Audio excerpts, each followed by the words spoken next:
are we describing J.J. Jackson, or are we describing Tawny Martin?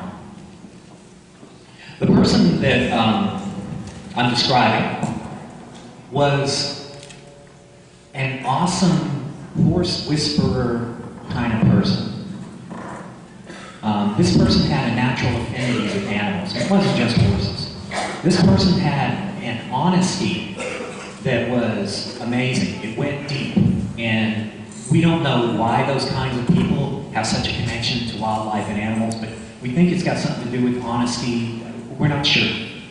But this person was amazing when it came to animals, and whether it was horses, whether it was 4-H, whether it was stray dogs that were brought home, this person was awesome. This person was also an awesome athlete. I could practice basketball. I'm never going to be as good as Michael Jordan. That ain't going to happen. I can play golf. I'm never going to be as good as Tiger Woods. Certain people have a natural talent, and this person had talent that was just, no matter what they did, whether they were, regardless of the sport, they had a natural ability, a natural agility that went beyond practice. They were amazing. They were amazing. The person also loved people. There are certain people you know, and they're here in the audience, that they just seem to like everybody. You know, you just kind of don't hear them talking bad about people. And this is one of those people, this person, that they just seem to like everybody. They fit in with every group. It didn't matter which group, they fit in. And finally, when you get somebody like that who loved everybody, they were loved. People came out of the woodworks after this person died to tell the families about the amazing things this person did for them. And the families who knew that this person was special had no clue the number of people that they had touched. So, your job now is to decide, are we describing J.J. Jackson, or are we describing Tawny Martin? For those of you who thought we were describing J.J. Jackson, raise your hand. Alright, I'll put it down. Now those of you who thought I was describing Tawny Martin, raise your hand. Alright, put it down. Those of you who thought I was describing J.J. Jackson, you're right. Those of you who thought I was describing Tawny Martin, you're right.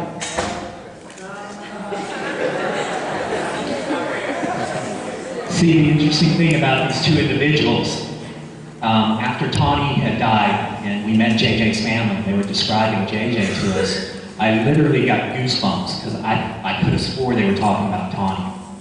I mean, they were both incredible animal people. They both were awesome at sports. JJ, didn't matter what he tried, he was number one. Tawny was the same way. That uniform she's wearing is not a Halloween costume. She was one of 2 girls to ever play football for Moody High School. There you go. Go girl, eh? Wrong button. They loved people. Again, Tawny and JJ both, they could fit in with whichever crowd. It didn't matter. And they were loved. And so if you, by the way, this is Noah, just a few years ago. And so they were loved. And that morning, January 29th, 2006, just a little after midnight, we lost 2 beautiful young people. Likely to have an accident. You are an accident waiting to happen. And you don't believe me. Look the stats up yourself. All right. This is where your brain is on a good day, right? It leads to these kind of statistics. It leads the insurance agency to think that you guys are driving with a part of your brain that's missing. And that's not really fair, is it? But we do know there's just a part of your brain that's not fully mature, the lateral dorsal prefrontal cortex. We know that. That leads us to drunk driving lesson number 2. Know where your brain is on a good day. Now let's add alcohol into the equation, because that's what we're here to talk about today, right? Drunk driving. Alcohol, is it a stimulant or a depressant? If you think it's a stimulant, raise your hand. If you think it's a stimulant, raise your hand. If you think it's a depressant, raise your hand. Okay. Actually, the interesting thing is, although the effects are considered like a stimulant, alcohol is a depressant because it depresses your central nervous system. That is why alcohol is a depressant. Okay? These are the things that alcohol does to your system. I'm interested in the first 5 for today. It slows your reaction time, reflexes, poor motor coordination, blurs your vision, lowers reasoning, impairs judgment, and it lowers your inhibition to take a risk. Let me say that differently. We have just lowered your reasoning ability,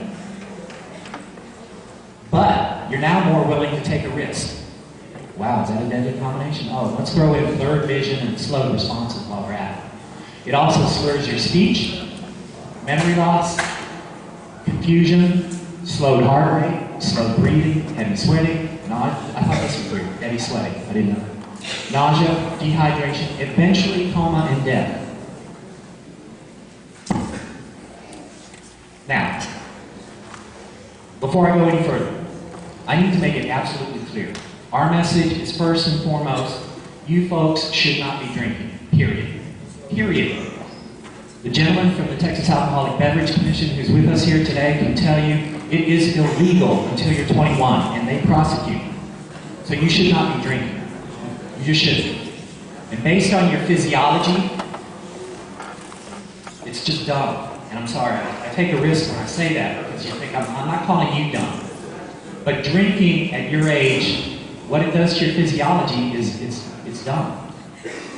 Today, raise your hand if you know somebody that was in a situation where somebody else was driving and they got into an accident, and they either did or did not get in the car with that person. Raise your hand if you know of that situation. It doesn't have to be in your family, just you've heard of it.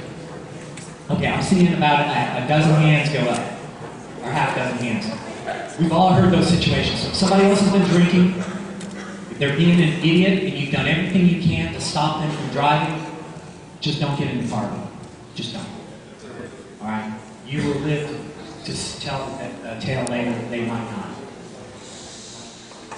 So again, not everyone who drinks and drives is a loud, obnoxious drunk, like you and me. Know where your brain is on a good day. Know the effects of alcohol. Know in advance how to deal with those situations where alcohol becomes a factor. How to avoid them. Or if you're in that situation, how to avoid drunk driving. And then finally, never ever get in a car with someone else who's been drinking. Okay. At this point, actually, we have a unique opportunity today. I've got a few minutes. We have a gentleman from the TABC. Did your friend show up? You're in that situation where you're about to compromise. And it's you. I want you to think about what's it going to be like if your mother, your father, your grandmother, your grandfather, the person you love most in the world, what's it going to be like when they have to come to the funeral home and dress your body?